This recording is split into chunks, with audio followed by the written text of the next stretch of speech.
ఢిల్లీలో రాహుల్ గాంధీ గారు అడిగితే వాళ్ళని లాక్కెళ్ళి పోలీసు వాళ్ళు లాక్కెళ్ళి బస్ లో వేసి పోలీస్ స్టేషన్ తీసుకెళ్లి అరెస్ట్ చేయడం జరిగింది. ప్రియాంక గాంధీ ఒక మహిళని ఇవ్వకుండా ఆమెను కూడా లాక్కెళ్ళడం జరిగింది. మేము చేసే మంచి పనులు, మేము చేసే డిమాండ్లు.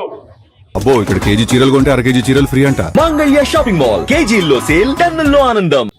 వారు వినలేక ఈరోజు కాంగ్రెస్ పార్టీ నాయకులను గాని కాంగ్రెస్ పార్టీ పెద్దలను గాని చేయడం మేము ఖండిస్తూ, మీరందరూ ఒకటి ఆలోచించాలి. మీరందరి భవిష్యత్ ఇది.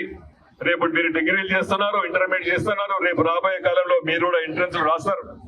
అది ఎక్కడైనా లీక్ జరిగిందా మీకు మీ భవిష్యత్తు నాశనమైనట్టే.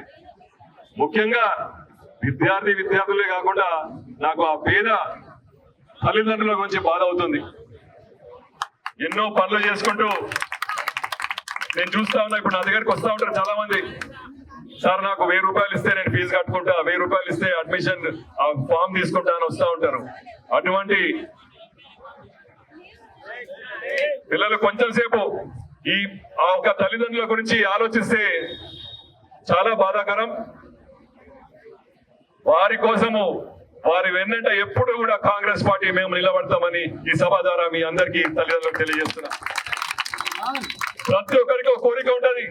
ప్రతి ఒక్క తల్లిదండ్రులకు పిల్లలు ఎంత పెద్దవాడైనా ప్రతి ఒక్క తల్లిదండ్రులకు కోరిక ఉంటది, మా కొడుకు మా బిడ్డ బాగా చదవాలి, పైకి రావాలి, ఉన్నత స్థానంలో ఉండాలి అని. కూలీ చేసేవాడైనా బిజినెస్ చేసేవాడైనా. కానీ ఈరోజు దేశ ప్రభుత్వం